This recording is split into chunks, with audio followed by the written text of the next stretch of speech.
téléspectateur yu ITV di leen dalal jàmm seen émission Kenu Askan Wi ñu am mbégte dellu si fi naka noonu tey jii ñu am mbégte dalal Adama Mbengue moom moo jiitee ADHA di Action pour les droits humains et l'amitié Adama Mbengue maa lay dalal jàmm ci plateau Kenu Askan Wi fii si ITV ñu fas yéene waxtaanee lépp lu jëm ci wàllum immigration clandestine ak xaalis bi nga xamante ni moom moo siy dugg. waaw jërëjëf sëñ bi Cissé di rafetlu lu ñu invité. di la nuyu di nuyu. mboolem ñu nga xamante ñoo ñu taxaw ci seen smartphone di ko téye di ko seetaan. wala di ñu seetaan tamit à travers seen télé. ak tamit à travers suñu page Facebook ITV Sénégal mën nañ suivre émission bi naka noonu tamit ci canal 217 bu canal Horizon ak tamit TNT canal 15 mën ngeen participer ci émission bi téléspectateurs yi. soo leen wootee si 88 628 74 74 88 628 74 74 loolu ci kanam tuuti lay doon alors Adama Mbengue ngir laataa ñuy xuus bu baax ci waxtaan bi yaa ngi am nouvelle lu Boubacar Seye ginnaaw bañ ko tegee loxo. waaw bu nekkee suñu kuréel nu ñuy def rek moom mooy comme que moo ñu nekk si yoon. lu ñuy def mooy des fois di woo avocat am. di nemmeeku nu mu nekkee. waaw nan la nekkee. avocat yi wax. waaw comme nuñ koy wonee ci télé yi rek kon nu ñuy wax ni mooñ ci jàmm mooy il est serein et tout loolu daal lañ ko xamee. mais fan yi ñu doon wax naan Boubacar Seye est gravement malade est-ce que yéen ñi nga xamante ni aussi yéen a bokk combat bi lépp lu jëm ci wàllu migration yéen ay saytu lu ni mel xool tamit tolluwaayu wér-gu-yaramam fan la toll. waaw xam nga lu nga xamante ni moom mooy ñi nga xamante ni dañuy liggéey ci ak yelleefu doomu aadama am na lu nga xamante ne loolu lañ la may maanaam nga ñëw xool bu nekkee dañoo détenir kenn nga dem xool wàllum détention ndax jaar na yoon ndax violé wuñu ak yelleefam c'est vrai que ñun boo ñu doon saytu boo mu nekkoon gendarmerie section de recherche foofu noonu lañ demoon saytu waaye ba léegi nii nag demaguñu pour xool fu nga xamante ni foofu la nekk pour xool nan la nekkee waaye comme nu ma la ko waxee rek comme que ñooñu nekk ci benn collectif boo xamante ni de défenseurs des droits de l'homme la ñu nekkaale boo xamante ni mooy collectif Sénégal des défenseurs des droits de l'homme nekkaale ci réseau africain des défenseurs des droits de l'homme collectif boobu noonu bu nekkee ni maître Assane Dioma bu nga xamante ni avocat am la moom ci la bokkaale à travers ñoom seen kuréel donc ñoom bu nekkee ni ñooñ koy saytu ba pare mu nekkaale avocat am kon foofu noonu dañuy jéem a ñëw recueillir les informations par rapport au collectif. voilà. mais yéen tamit ADHA yéenay xool def seen kéemtalaay kattan ngir Boubacar Seye mu gaaw a génn ci kaso bi. waaw booy wax par rapport ak xam nga question bu nga wax ni pour tontu ci parce que dañ ko téye ci benn mbir. léegi mbir boobu noonu nag pour ñëw dugg ci duñ ci mën a xuus trop. ndaxte nekk na loo xamante ne moo ñi nekk ci justice. waaye nag luñ ci mën a wax. loolu dafay répondre directement ak suñu communiqué bu ñu mujjee génn. communiqué boobu noonu nag lu muy rappeler moom mooy lan mooy comme quoi que récemment muy le mercredi. le président de la République dafa génn def benn sortie boo xamante ne à travers.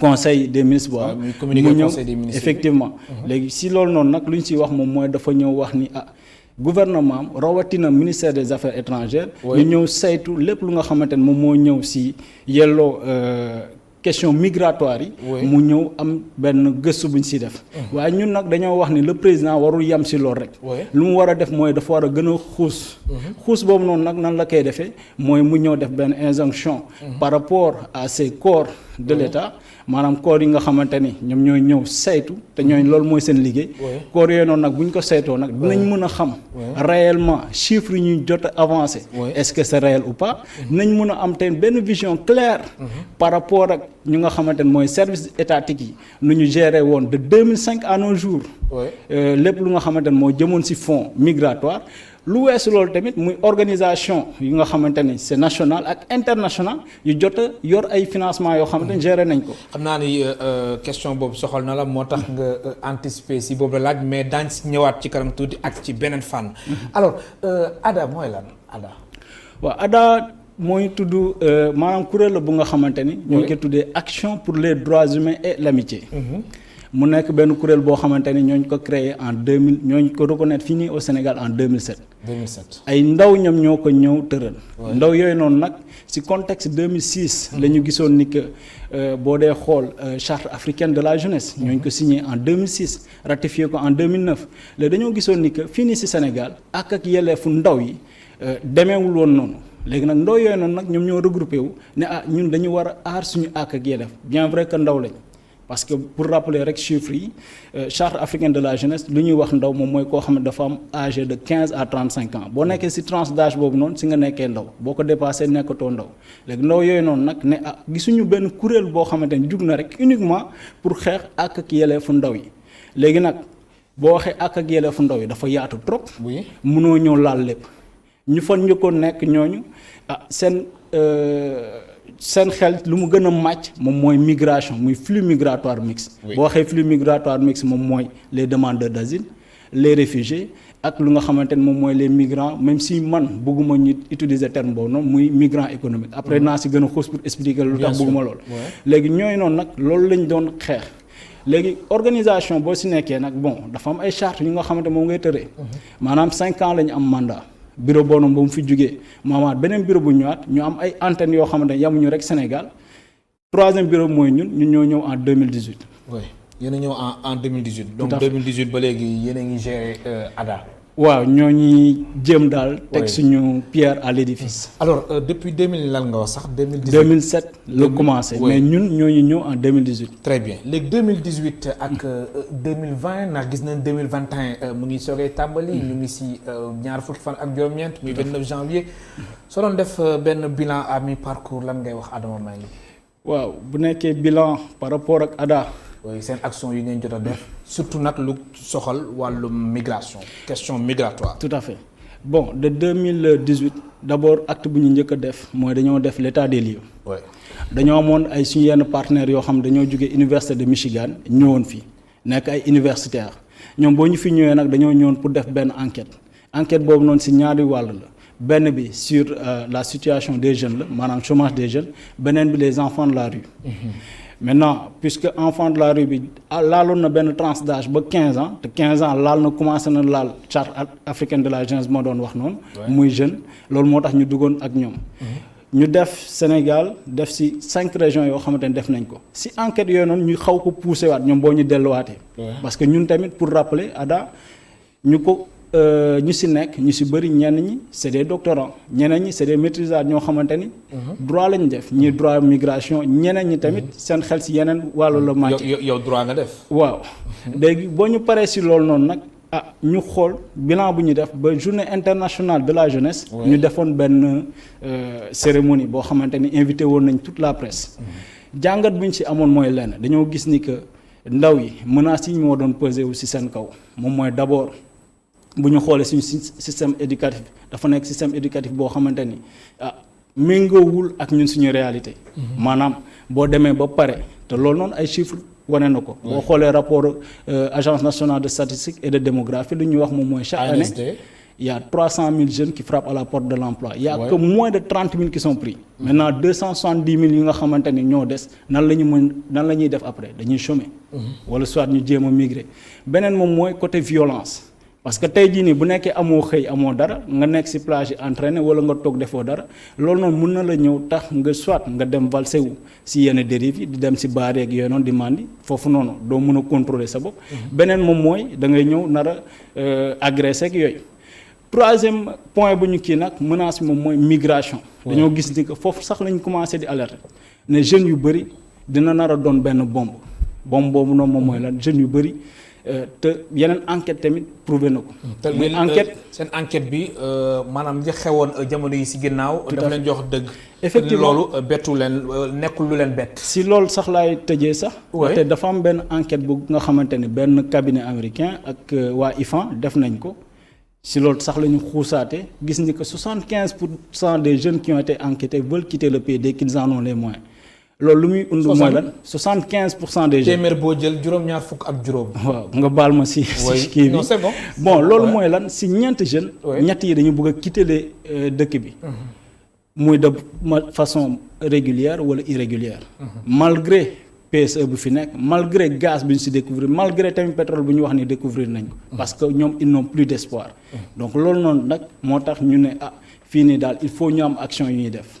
alors ñu gis wàllum immigration clandestine gis nañ xaalis gu bëri de siy dugg gis nañ aussi coow gu am ci mbirum Boubacar Seye ak Union européenne coow li nee na cour alors ñu gis président de la République si conseil des ministres comme ni nga ko junjee woon sànq muy xaar si gouvernement bi lu ñuy wax mémorandum jëm ci wàllum politique ak projet yu ñu fii tëral naka noonu jëm aussi ci wàllum ressources yu ñu mobiliser dugal ko ci wàllum immigration clandestine alors yéen ba xibaar bi daanoo ba président de la République waxee li ni mel ci conseil des ministres seen réaction lan la doon ngir tamit yéen lan ngeen di xaar ci mémorandum boo xamante ni gouvernement bi moo ko nar a jëbal njiitu réew mi. waaw nous sommes en phase ak lu nga xamante ni moom le président de la République wax d'accord nañ si waaye dañ ko wax ni que sax dañ koy demander pour mu dem plus loin que ça. plus loin en faisant quoi. maanaam tey mu def benn injonction maanaam mu woo kuréel yu nga xamante ni mooy suñu corps de contrôle yi. woo leen ñoom ñu ñëw saytu lu nga xamante ne moom mooy ces fonds là lu jëm si migration. Service public d'abord yi nga xamante ne ñoom ñoo ko détenir. de 2005 yu ñuy créé de 2005 à nos jours. hormis service public yi moom naanam mooy les directions ak ministères et cetera. lu weesu loolu noonu ñu xool tamit les organisations yi nga xamante ne jot nañu laale si xaalis yooyu noonu. les organisations. muy organisation yi nga xamante ne c'est national comme international. maanaam boo xoolee organisation yoo xamante ne dafay aar ak yelleefu migrants yi yooyu noonu jot nañ ay fonds. maintenant fonds yooyu noonu ñu jot noonu nag il faut ñu càmbar xool fonds yooyu boo ñu ko jotee nan lañ ko defee. lu weesu yéen jot ngeen wala. non ñun nag pour dire vrai ñun depuis te loolu moo nekk politique u ADHA. mooy lan mooy politique ADHA. muy lan membre yëpp yu fa nekk dañu am seen xëy. dafa am lu nga xamante ne moom la ñuy ñëw si turloo. maanaam ku si nekk daal am nga daal. effectivement loolu moo tax tey. du ñu dundee de la chose mais dañuy dundal la chose. d'ailleurs en 2018 loolu aussi tekkiwul ni que ni nit ki mën ngay nekk di xëy ba pare fekke nga mën a am si fonds yi wala yéen da ngeen si bokkul. bon moom laa lay wax. fu mu toll nii c'est-à-dire de 2018 ñun boo ñu ñëwee. suñu politique beneen bu ñu fa fekkoon si règlement wu yeneen bureau yi moom mooy ñun d'abord. dañuy ñëw def lu nga xamante ne ñun ñoo koy def suñu activité avec nos propres moyens. 2018 boo ñu doon def région yu bëri fii nii ci Sénégal. c'était avec nos propres moyens. boo ñuy ñëw en 2019 à nos jours di def ay activités dans les instituts de formation et les lieux publics dañu woo lépp lu nga xamante ne moom mooy ay direction yi ñuy woo invité leen laaj ñu leen 1 franc dañoo tegoon sax benn cadre maanaam dañoo tegoon benn cadre boo xamante ni jeunes yi ñoom ñooy ñëw waxtaan ak. ces directions là directement. au-delà de ces directions là ñu woo ay acteurs yu nga xamante ne laaleel nañ ci xëyu ndaw yi. maanaam boo waxee le patronat xoolaale tamit ci côté éducation muy institut yi ñu nga xamante ñoom ñoo koy jiite. ñu ñëw interagir maanaam ñu ñëw waxtaan ak jeunes yi xool tey problème mu jeunes yi pour ñëw andi ci ay solutions chaque fois dañuy def ay rapports. teg ko ci ñu nga xamante moom mooy direction yi ak ministère yi nga xamante mooy ministère compétent. alors sa xel su nekkee ci corps de contrôle yi ba nga wax ko da nga bëgg wax ni lu ci mel ni ay IGE wala Cour des comptes ñoom occasion la ci ñoom ñu leeral xaalis bi nga xamante ni mobiliser nañ ko dugal ko ci immigration clandestine. tout à fait dafa war a leer. effectivement. boo ñu koy wax nekkul léegi.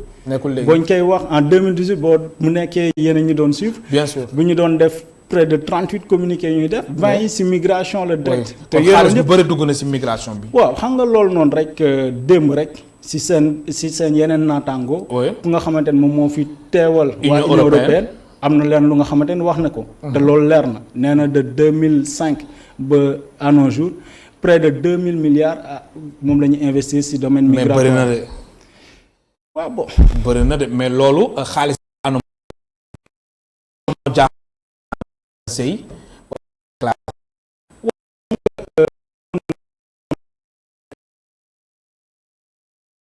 nekkee reprendre naa terme yu nga xamante moom la utiliser ne wax ni que service en faux bu fekkee dañoo wax ni que dafa am ay légèreté yu nga xamante moom la Union européenne am si par rapport ak gestion wu xaalis bu nga xamante ne jox nañ ko pour financement parce que ñoom seen ay ndaw ñoom ñooy ñëw joxe xaalis bu ñu joxe xaalis ñu ñëw def ko ci aide au développement wala teg ko ci yeneen kuréel yooyu noonu bu ñu koy def nag dañuy am benn càmbar bu ñu ciy càmbar moo tax ñun ñu ne ñun ñi tey te yeneen rapport sax wax na ko boo xoolee rapport benn fondation allemande fu ñu waxee ni que 2005 à 2019 fonds yi nga xamante ne joxe nañ ko moo tax tey comme que am na ay jiixi jaaxa te am na ñoo xamante ne ñoo ñu wax ay chiffres yoo xamante ne dafa différent oui. loolu moo waral nag ñu ne jot na tey corps de contrôle yooyu noonu ñoo def seen liggéey leeral ñu une bonne fois pour toutes jox ñu ay chiffres officiels te au-delà de chiffre officiel boobu noonu nag ñu mun a xool tey ajustement yu nga war a def par rapport ak politique migratoire tout à fait. Alors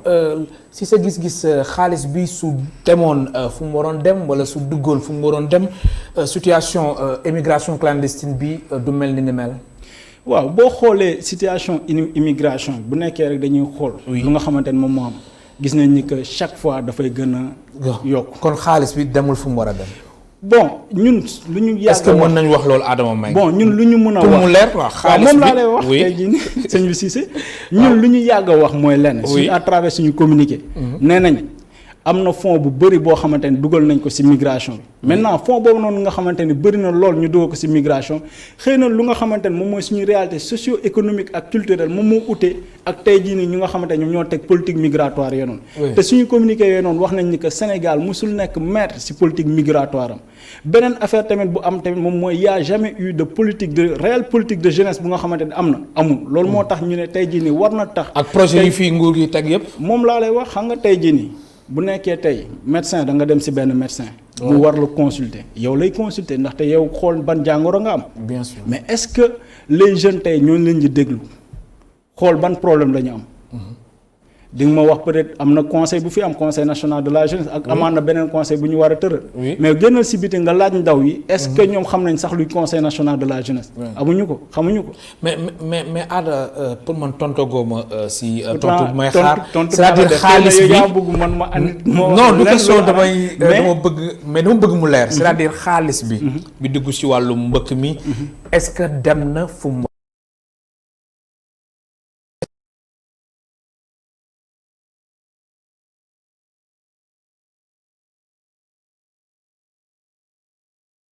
suñu kuréel wax mooy de 2005 à 2019 xaalis bu nga xamante ñoo ngi ko dugal ci migration bi deful FM parce que tey jii nii ndaw yu nga xamante ne moom la ñu war a déglu pour mën a ñëw andi ci ay solutions yu concrètes amul.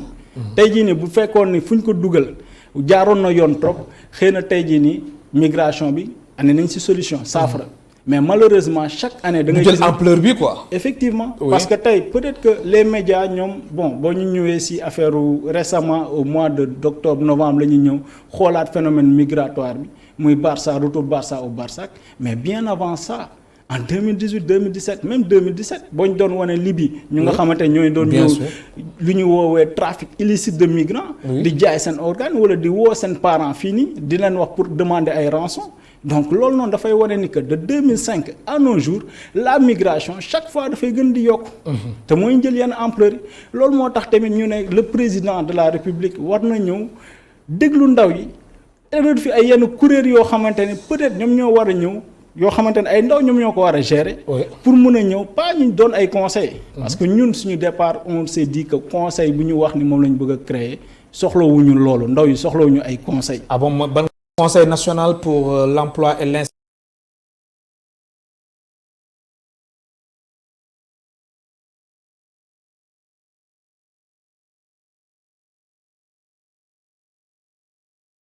wala ak yeneen yu ni mel.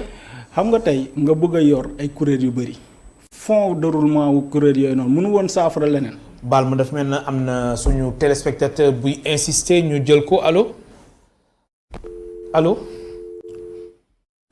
am na suñu téléspectateur bu nekk ci ligne bi allo kooku waaw mu ngi insister ñu jël ko allo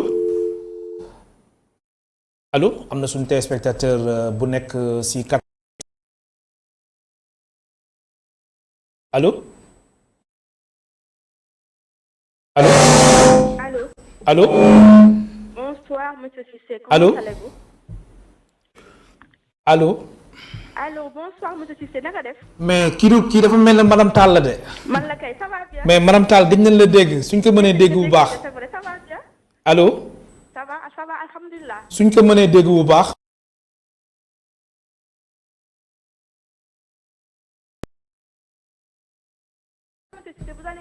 waaw déggin bi xam naa su gënee mën a jàpp ni waaw. ou bien. waaw man lay dégg waaw.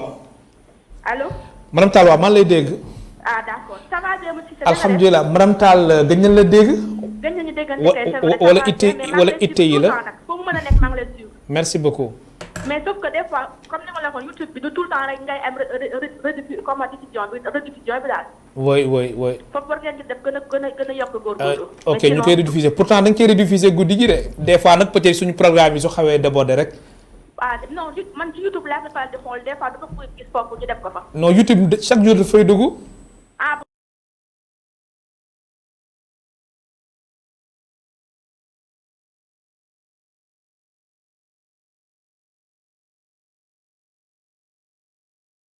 allo. dafa faible de pourtant may wax bu baax de. waaw. wala ma rappelé waat. waaw non baax na bismillah demal. xam nga man dama am loo xam ne monsieur Seye xaw ma dafa ma naqare yow monsieur Cissé. mooy arrestation Boubacar Seye bi. yaa ngi may dégg. waaw man lay dégg. arrestation Boubacar Seye bi.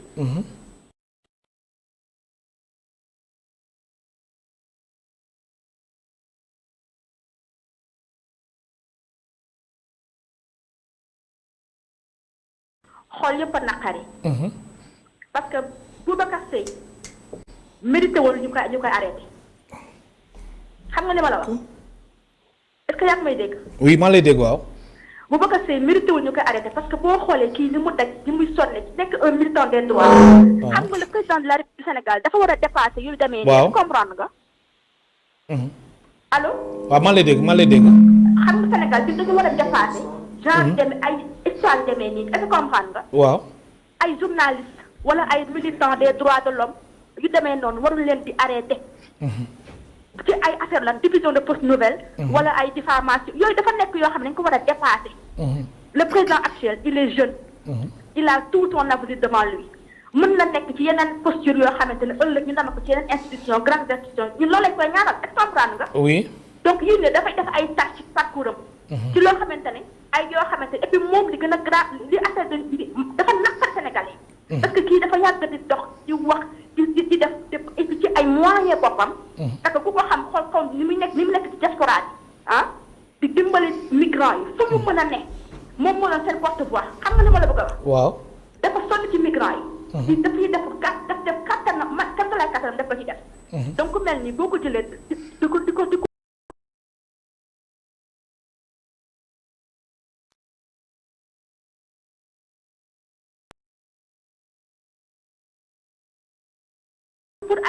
non lii moom vraiment c'est choquant. man daf ma traumatisé ba ma ko déggee ba tey man nelabatuma ñu ngi daan le président de la république nu mu mën demee na delloo si waat parce que gis nga des fois di nga am ñoo xam dañu lay wóor di la pousser ci yenn erreur yoo xamante ni. vraiment jaru ko. mais madame Tall est-ce que lu fi jàpp allo madame Tall.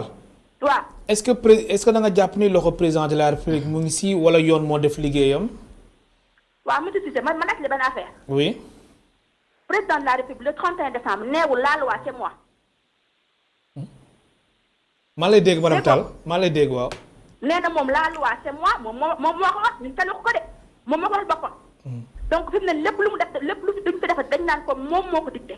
loolu c'est une erreur xam na erreur de communication la mais on peut le lui accorder parce que du mu demee tamit même s'il le dit pas la loi c'est lui parce que xamu tax Sénégal système bay demee noonu le pouvoir judiciaire dafa dépendre ci exécutif c'est normal. donc moom ci boppam na def dans un dernier sursaut ñun sénégalais dañ ko war a jàpp di ko ñaan parce que daf militant des droits de l'homme dañu def seen li wareef de. waroon nañu taxaw temm na pour Boubacar Seye génne parce que kii chaque jour mu def kaso gàcce la Sénégal ma yëgal la ko adduna bi yëpp ñu ngi ñuy reetaan. chaque jour mu def ci kaso bi gàcce la man maa ngi ñaan man en tant que citoyen simple aw ma benn ndombo tànk maa ngi ñaan Macky Sall directement ni ko ngir yàlla ak na bàyyi Boubacar Seye parce que Boubacar Seye aussi bul fàtte ni que moom xam nga il faut ñu wax ko mu leer aussi xam nga dafa am handicap. imagine nga rëbës ni mu méttee déjà pour une personne boo xam ne dara jotu la nga am koo xam ne bàyyi ko ci biir prison bo mais non mais attendez il faut que Sénégal aussi nañ yokku wax ñaan Macky Sall ko li c'est pas normal kii nit la koo xam ne dawul. jërëjëf sànni mën nañ ko woo mu wuy ji ou bien. merci beaucoup madame Tall man de dinaa bëggoon jàllale vraiment. maa ngi leen ñaan te tamit El Hadj Malick. waaw del insisté ci sujet bi di ci invité waat ñu wax ci parce que lii c' est un problème boo xamante ni gis nga wax sénégalais wax ko mais dafa nekk dans le cœur des sénégalais. vraiment man daal man maa ngi compatir ak ci moom di ko ñaanal yàlla na ko yàlla may mu génn jàmm salaam daal. lii daal métti.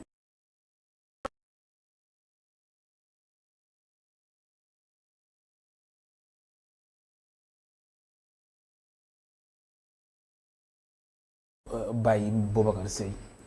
waaw xam nga loolu dafa andi benn wax boo xamante ni ñooñ ko doon wax depuis.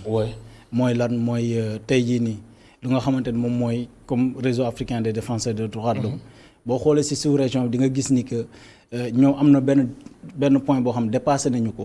moom mooy lan tey jii nii Sénégal bu nekkee texte dañ ciy ay trop mais sous-région bi ñu ñëwee fii la ñu jël suñu texte ñoo appliqué ko.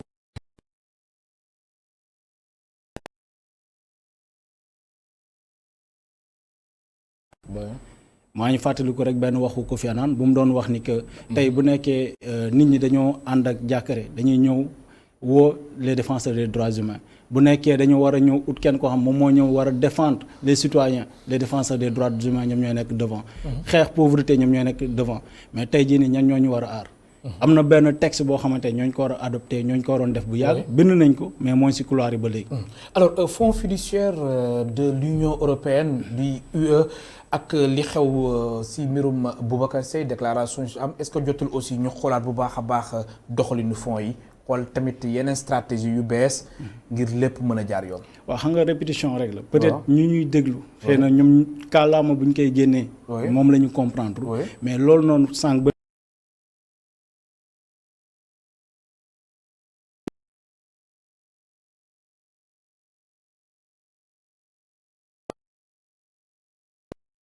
organe de contrôle yooyu est-ce que mbir mi doxalin bi ci sa gis-gis waruñ indi ay coppite.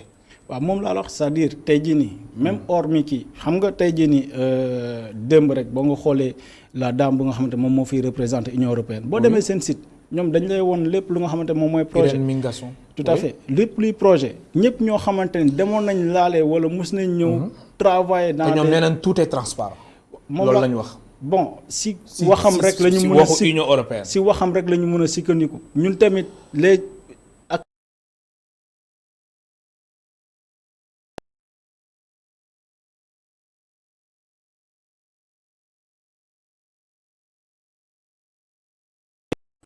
foofu la ñu d'accordul muy lan tey jii nii boo xoolee question migratoire bi boo demee ci ay jeunes tey bu nekkee da nga gis benn garab nga bëgg a ñëw dindi garab bi même si écologiste nañ ma dal ci loolu noonu booy dindi garab bi doo ñëw rek ci branche yi fan ngay ñëwee ci racine yi ngay ñëw attaqué wu tey booy wax problème migration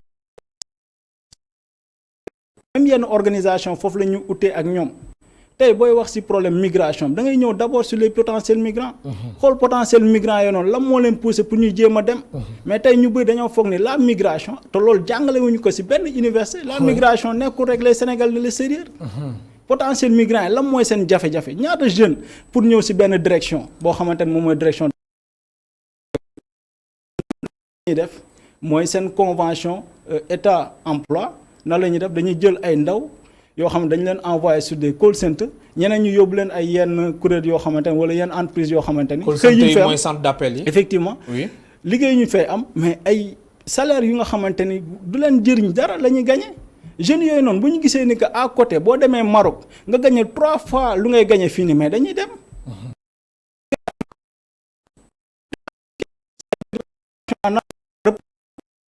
5% de la migration y a que 15% moom mooy migration vers le nord luy dee si fii nii di Afrique moom moo gën a ëpp fuuf que ñuy dee vers le nord te loolu noonu ay ñoo xamante ne seen xel màcc na le professeur Pape Demba Fall moom ba muy wax si migration c'était dans les années 90 waxu si léegi nii donc loolu noonu situation bi moom fi mu taxaw la taxaw mais depuis dafa gën a aggravé wu parce que tey boo ñëwee si 3 heures yu nga xamante mooy migration bi mooy dans les années 70 sécheresse bu amoon foofu noonu lañ doon waxee ni comment ça s'appelle encore si lañ doon waxee ni ñu nga xam dañuy jugee si région yi di ñëw Dakar mooy sécheresse bu amoon n'est-ce pas amoon na ñoo xamante ni foofu la ñu jugee jéem a dem ba ay France mooy suñu mbokku pël yi ak alpulaar yi hormis loolu amaan na yeneen ère c'est-à-dire 2005 bu ñuy wax Barça ou Barsac 2017 ñu ñëw wax ñoo xam ne dañ leen téye si Libye alors laata madame Tall di woote ñu ngi woon ci wàllum projet et programme yi wàllum tamit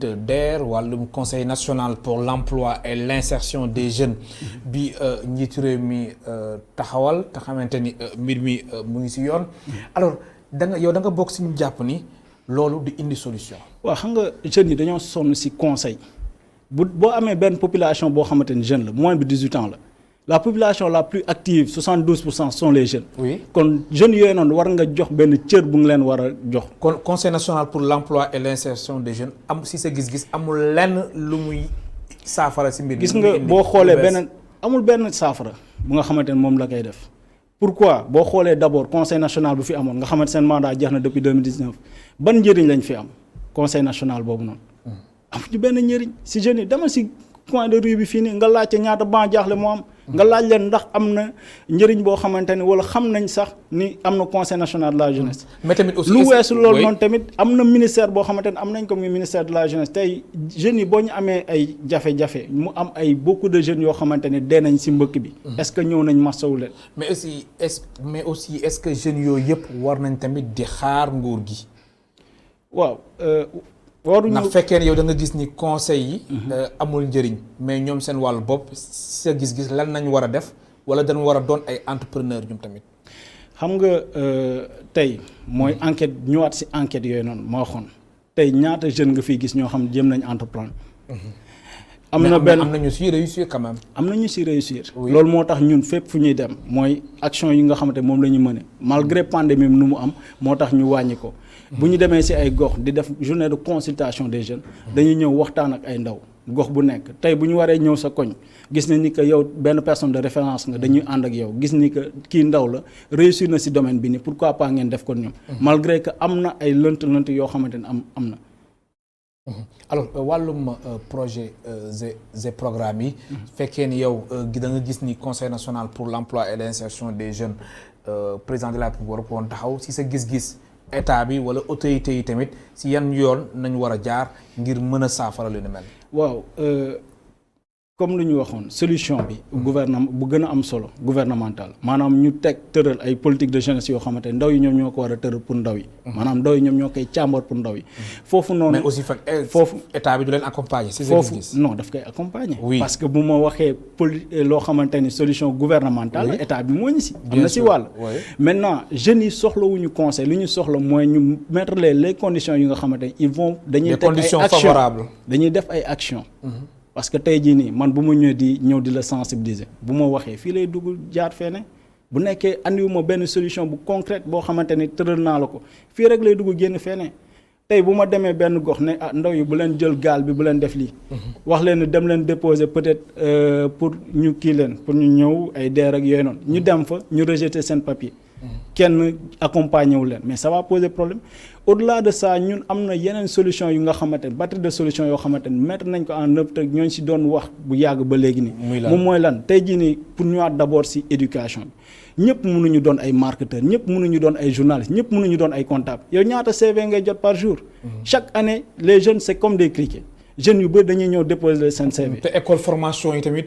dafa gën a bari moo tax 2020 rek bu weesu avant pandémie bi muy le mois de janvier dañoo ñëw tëraloon benn kuréel boo xamante ni les jeunes des universitaires ñoo fa nekkoon di waxtaan non seulement les directions invité leen yëpp hormis direction yu fa nekkoon ñu woowaat ñu nga xamante ni ñoom ñooy patronat bi dañ leen wax leen boo ñu paree il faut ngeen impliqué wu ci suñu système éducatif bi parce que war nañ ko sax saytuwaat. tey bu nekkee primaire ngay toog ñu naan la sa maam tubaab bi moo ko noot mais am na benn complexité bu nga xamante ni da ngay complexe. nga gis kenn koo xamante ni commencé na am daraja jabaram bu ëmbee fan lay dem Europe lay dem pour kii mais loolu noonu dafay pousser ni jeunes yi seen bopp seen mentalité ils se disent que pour ñu réussir il faut ñu dem Europe ñëwaat. mais nag jamono ji mirage boobu noonu. mais jamono ci ak mbas mi war nañ ci tirer leçon bu nga xamante ni fii suñu amoon ay structures hospitalières yu mucc ayib. effectivement ku feebar mën a fajoo fii wala tamit ku si wasin mën a toog ci réew mi. effectivement moo tax suñu communiqué bu ñu génnoon ne coronavirus bi nekk na benn taar maanaam loo xamante ni dafay révéler les tares de la société. loolu war nañu dëgg. lu weesu loolu noonu bu ñu ñëwee càmbaraat suñu système éducatif xool suñu langue ñu nga xamante ñun ñoo moom la ñuy wax ñu xool nan lañ koy kiiwee ba mu adéquat par rapport suñu système éducatif on a donné sax yeneen exemple dëkk yoo xamante ne si sous région bi la ak yeneen dëkk yoo xamante ne si Europe lañ nekk ñoom lu ñuy def moom mooy dañuy ñëw gis ni par exemple yaa ngi nekk 3e sa profil xaw na méngoo ak ingénieur BTP dañ lay ñëw orienté la si filière yooyu noonu kon nu ngay defee fii médecine da ngay def pratique ak théorie ak pratique gis nañ benn caméraman boo xamante ne war na si génn te am na talent boobu noonu talent yooyu noonu nag ñu mettre ko en avant loolu moo tax bu ñu demee si gox yeeg goxaat yi dañuy ñëw ut ñoo xamante ne c'est des jeunes yu am benn talent ñu def travail de colibri boobu noonu yóbbaale jeunes yooyu noonu ne leen ñii ay référence lañ nii la ñuy def pour entreprendre nii lañ leen accompagner waaye nag état bi tamit am na si wàll boo xamante ne war na ko def ndaxte da nga doon gis ndaw yoo xamante ne dañoo doon jot ay fonds di yar ay ginaar boo ñu yaree ginaar dem am beneen kenn koo xam ku am doole la koo xamante ne si chaîne bi amoon na fu mu doon yam mais dafa ñu écraser petit yi nan la écraser petit yi parce que avant dafa doon jaay ay cuuc wala mu jaay ay nen mais dafa dem bay jaay lii di ginaar yi yow fu nga doon joxe exemple rek fu nga doon jaay 3000 francs ginaar nga nekk ndaw di si suturlu moom dafay ñëw jaayee ko 2000 francs donc foofu noonu yow da ngay perdre marché bi maintenant état bi foofu noonu nag dafa war a accompagner ces jeunes entrepreneurs là loolu moo tax fu ñu demee si gox yeeg goxaat ñu ànd ak ñoom alors wàllum réfugié gis na daf leen soxal yéen ADHA alors mbir mi fan ngeen si toll waaw dañ koy bàyyi xel bu baax parce que journée internationale des réfugiés rek ñooñu ko doon fàttali ne am na benn projet de loi boo xamante ne moo ñu si tiroir yi ba léegi ni il faut état bi ñëw andi si ay solutions c'est vrai que les réfugiés am na benn assistance boo xamante ni am nañ ko contrairement aux demandeurs d'asile nga xamante ni ils sont près de 14 000 mais 3 000 yu nga xamante ni ay réfugiés lañ papier yu ñuy am da ngay dem yenn direction duñ ko xool papier la nii rek duñ ko xool duñ ko reconnaître. lu tax duñ ko xool. c'est-à-dire nekkul kon sa carte d'identité benn papier la nii rek. donc yenn direction yi wala yenn kii yoo xamante ne muy public comme privé du ñu ñëw reconnaître papier yooyu noonu. contrairement tamit les demandeurs d'asile tamit ñoom ñoo gën a soxla assistance parce que dañoo gis ni temps bu ñuy am. pour ñu xool même si c'est des questions géopolitiques géostratégie mais war nañu xool jël exemple si Togo wala si Ouganda nga xamante ne ñoom durée bu ñuy def pour xool ndax accepté nañ la sa demande wala dañ lay député du dépasser 6 mois alors que fii nii di nga toog parfois sax 3 ans pour mën a am réponse mais 3 ans yooyu noonu ngay xaar noonu mais dafa gudd moo tax yenn réfugiés yi nga xamante ne ñoo wala demandeur d'asile yi nga xam ne dañ fiy toog bu ñu déggee nii boo jëlee yoon bii nii nga jël gaal wala nga jël oto pour dem yoonu Agadez bi dañuy mujj a yëg pour dem. alors lu jëm ci wàllum immigration clandestine temps yi dafa mel ni dafa pause de. waaw posul trop parce que semaine bii nii passé rek amoon na ay migrants subsahariens yu nga xamante ni yu toll une quarantaine dama bëgg wax ni nu mu takkarnaase woon biir mi fan yi dafa mel na dafa wàññi waaw xam nga pour ñëwaat si aide bu nga xamante ne am na wala Union européenne lu muy accompagner xam nga nit mënoo doxee si ñaari tànk suñu police ak suñu gendarmerie ak suñu corps de contrôle yi dafa am ay fonds yu nga xamante ne doote nañ la ko pour ñu ñëw surveiller suñu côte yi au-delà côte yi ñu xool tamit lii di avion parce que nekkul rek yoonu gaal bi la ñuy jël am na ñoo xam ne voie terrestre nañu jël presque ak corona bi tëjoon nañ frontière moo tax ñu jël solution comme gaal yi mais tamit leneen loo xamante ne c'est pas favorable mooy tey jii nii boo demee si géej bi xoolal géej bi nu mu mel am na loo xamante c'est pas des conditions yu favorables maintenant ñenn ñi nu ñuy def moom mooy bu nekkee gis nañ ni que buñ jaaree Saint-Louis pour dem wala ñu jaar Mbour dem foofu noonu c'est favorable dañuy ñëw yéeg si gaal yi dem sinon bu ñu gisee ni surveillance bi takarnaase na trop lu ñuy def moom mooy jéem a remonter dem ba Libye wala Maroc xaar foofu noonu yoon bu amee rek ñu dem wala par voie terrestre malheureusement ak pour ñoom si corona Covid-19 moo tax mënatuñ jël voie terrestre pour jaaree Agadez yéeg si kaw Libye. Adama Mbengue maa lay gërëm baax di la sant sa dernier mot. waaw yow la ñuy gërëm. c'est vrai que amoon na lu bëri lu nga xamante waroon nañ ko woon wax muy trafic illicite des migrants waxoon tamit lu xew Kédougou et cetera waaye temps bi moo ñu ko mais di rafetlu waaw di rafetlu nu ñu invité muy question boo xamante soxal nañu trop di encourager parce que du ma leen remercier muy tous les membres de ADHA yi nga xamante ñoo ñu ñëw di xeex pour àq ak yelleefu migrants yi don de soi bu ñuy def noonu tamit di remercier suñu famille suñu turandoo ak yooyu noonu yëpp nga xamante ni sûrement ñooñu toog seen écran di ñu seetaan di wax ne rek fii moom suñu kër la. di la féliciter di rafetlu émission yi nga xamante yaa ngi koy def. di tamit féliciter tamit seen politique. politique boobu noonu bu nekkee defoon ñeneen ñooñ koy def xëy na loolu noonu dina tax migration bi wala xëyu ndaw yi ñu trouver solution. lu tax ma wax loolu parce que y a des jeunes yu nga xamante ñooñu fi mais yéen yi nga xamante yéenay mag yi yéenay accompagner jeunes yooyu noonu. ba di leen bàyyi tey ñuy tëral ay plateau. donc loolu noonu rek di leen si féliciter leen remercier. di la gërëm baax di la sant mu nekkoon Adama Mbengue président de l'ADHA Action pour les droits humains et l'amitié moo nekkoon tey suñu gan si émission Kennu Askan Wi mbokk tey spectateurs yéen tamit amul seen fay ñu leen di gërëm baax di leen sant ba altine incha allah 4 waxtu.